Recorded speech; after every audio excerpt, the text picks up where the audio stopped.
Breaking చూస్తున్నాం. పల్నాడు జిల్లా పెదకూరపాటి నియోజకవర్గంలో యథేచ్ఛగా ఇసుక మాఫియా చెలరేగిపోతుందనే ఆరోపణలు వినిపిస్తున్నాయి.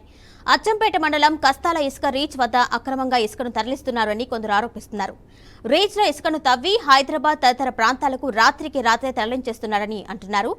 అక్రమ ఇసుక రవాణా చేసే వారిపై కేసులు నమోదు చేయాలని స్థానిక ఎమ్మెల్యే భాష్యం ప్రవీణ్ ఆదేశించిన అధికారులు మాత్రం ముడుపులకు లొంగి ఇసుక మాఫియాకు సహకరిస్తున్నారు అనే అభియోగాలు వినిపిస్తున్నాయి.